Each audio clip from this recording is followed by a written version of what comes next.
What's going on, guys? Joe's from Fitment Industries, and today I'm here with Dakota from Fitment Industries. And before we get into the video, let me just remind you that for the month of March, we're doing a giveaway with Kansei wheels. We're going to be giving away a set of Kansei wheels like we did with Cosmos and like we did with TSW. So we're going to be giving away a set of Kansei wheels. Easiest way to enter, pick up one of these awesome t-shirts. By far, my favorite t-shirt that we've designed so far, that we've had for a giveaway. We'll put a link in the description down below. Make sure to head over there, pick one up, easiest way to enter. So we are here today with another episode of This or That, and that's pretty simple. Yes, sir. I think the rules are clear. It's either going to be, you can get with this or you can get with that. And we can't put the song because it got copyrighted after like 20 episodes, and it's just a sad day, and we can't use it anymore.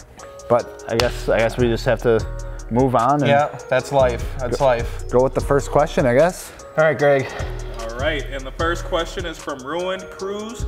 Hellcat swapped Prius or Prius swapped Hellcat?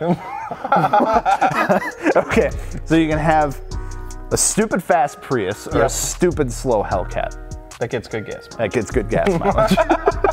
It's really quiet. You can go first. Okay, I think that's pretty easy. I'm gonna take the Prius swapped Hellcat because that would be like an awesome sleeper. How fun would that be? Definitely. To roll up on someone and they see in a Prius and you just light them up and take them out. I can't see one single benefit of a Prius swapped Hellcat. No, like it's a great question, but I don't think, you've asked like 100 people, I'm pretty sure like 99% of them would say. Any car enthusiast I think would.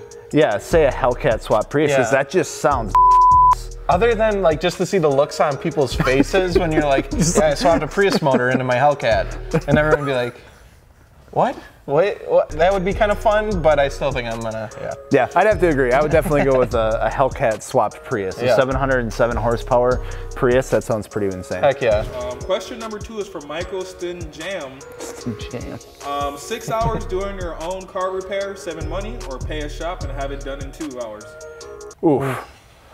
I guess you can go first on this. I went first on the last one. So it's set like 6 hours is how long it would take. Yep. I would definitely say do it myself. I don't know, I'm just that kind of guy that like, I always like to try to do something myself just because I like to learn about like how something works, or you know, that's just something. And saving money. And saving money. Like, why would I pay 3 times as much? No bash on any mechanics out there. Like, not at all. I'm just one of those guys that likes to do stuff like by themselves or on their own in their garage and figure it out, because I don't know, I just like learning that kind of stuff. Yeah, I'm in the same boat as you, but this is kind of a situational based question. Now, what if it's 2 hours before a car show or something like that, a big car show you're going to, and you know it's gonna take 6 hours to do it because you haven't done it before, and you snapped off the one bolt you were working on and now you're stuck.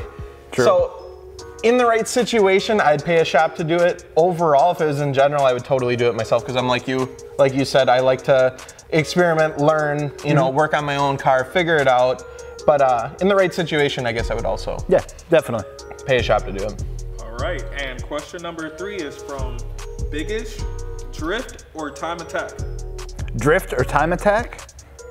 Ooh, I've always kind of wanted to do both. Yeah. Like I've always kind of wanted to do like a budget drift build and just kind of go slide around, but like I don't think there is such thing as a budget drift build. I think it's just an endless amount. Yeah, it's like I think that's what it like suckers you in and then throw into the car. But no, yeah, again, I'm in the same boat. I've always wanted to do a drift build. I think that's what I'm gonna choose. Oh, it's tough, but yeah, I'm gonna choose the drift build. I'd love to have like an older Beamer or a 240, you know, the typical drift cars. I think that'd be fun as I mean, I've autocrossed my car before, so I think taking it to the track and getting to slide around and stuff and beat the shit out of it, I think that'd be super fun. Definitely. So yeah, I'm gonna pick drift on this one. I think I'm gonna go with time attack. Yeah. And not just the sake of being different, but I always just love the look of those time attack cars. Like you see a time attack car and they're just like fucking wild. They're gnarly. You have just the massive arrow on it and it's just outrageous, and you look at it and you're like, what is going on? Why is that splitter the size of my front deck? Like, I think it would just be really cool, like just to get in like the science side of it. Right. Like just build like an absolutely outrageous car that just rips up a mountainside. I think that would be really cool. Yeah, I agree with you there too. All right, and question number 4 is from Nick Prox. Daily drag slick or daily stretch tires? I don't daily my car. I currently have stretch tires, but like I drive it as much as I can. So that's currently what I do. But if I would choose it, I don't know, having daily slicks, now are we putting slicks on a car with a ton of power? It really depends. Or is it just putting it on my car and trying to drive around the slicks and I'm stuck in the rain and I'm now in the ditch? Yeah, because I don't know. Like I don't have excessive stretch on my tires, so it's not really an issue. Like I'm not worried about hitting a pothole and debeating or anything like that. But I don't know, it's kind of an interesting question. I think I'd have to go with probably daily stretched.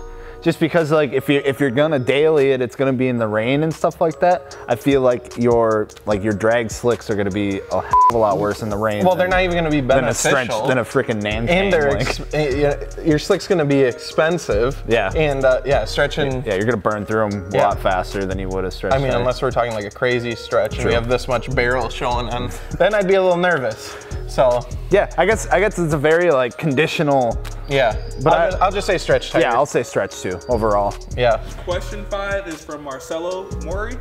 Would you rather have all your money into your project car and then have a beater, or have a project car but also slightly fun daily? Okay. So I take it what he's saying is like it takes away from your project car a little bit. I see it as having like a super crappy daily but an awesome project car, or having like a cool project car but also have a nice cool daily. Ooh, that's a good question. That's a really good question. Because like I picture it like up here, you know, like your Focus is put away, my FRS is put away during the winter, which is like 3/4 of the year, not half what most people think. Basically. So you'd have like a pretty decent car to run the rest of the year. I still think I'm gonna go with all the money in the project car and have a winter beater, because that's always what I've done. Yep. And I don't have an issue with that. The more I mean, that's kind of what I do now. I stick all the money into the FRS and then I have the I'm at the point, I've threw all my money at the Focus now, and I don't, like, there's still stuff I want to do to it, but all the main stuff I want to do is done with it. So now I'm kind of at the point where it's like, I'm sick of wondering if my truck's gonna start, and I would mind a nice daily. So I kind of want to pick that, but if it was like me starting off with a blank project car, it's like, my girlfriend hates me for this, but I take every cent I have and I just chuck it at that thing. Like it's like an addiction in the worst possible way. The smart, person inside of me says, get the cool daily and the nice project car. Right. But I know every single time I end up just, all my money goes to the project car. No one's ever said I made good choices before. So Exactly. Yeah, definitely a full project car. Question number 6 is from Connery Adumuka. Cereal then milk, or milk then cereal? What the I wasn't ready for this. But it's a Are there people out there that put milk before their cereal? I was just about to say it's a completely obvious answer. So, but I wasn't ready for it. But Greg, tell me right now, do you pour your milk before your cereal? No. Okay, I've never heard of anyone doing that. So I'm gonna pick it. I'm gonna start doing that now. If you put your milk before your cereal, please comment down below as to the reason why, and why this is even a question. Like, obviously this is like a debate out there, but cereal before milk, man. Like, I don't even know, how do you even like get that ratio? If you put the milk in first? Like, no, if you have the cereal in the bowl and then you pour the milk, you can get the levels right. But if you pour the cereal, it's gonna be all floating on top and not sinking on the bottom. And I mean, I guess that's like a bowl of milk. Like some trial and error, but who wants to go through the process? But your cereal would stay nice and crispy. It wouldn't get soggy. No, I'm still gonna pour my cereal first. Sorry, but all right. Is that it? Is that the last one? All right, so that's gonna wrap it up for this episode of This or That. Don't forget, if you have a question that you'd like us to answer in future episodes, go ahead and drop them in the comments section below. We always read through them to get ideas for the next episode. But I think, other than that, if you need any wheels, tires, or suspension, head on over to fitmentindustries.com. Again, don't forget that we're doing the giveaway with Conce for the month of February. I think that's it. Yeah, pour your cereal first. Yeah, pour your cereal first. Please pour your cereal first. Yeah. But I'm Jels for Fitment Industries. And I'm Dakota. Don't forget to subscribe. Peace.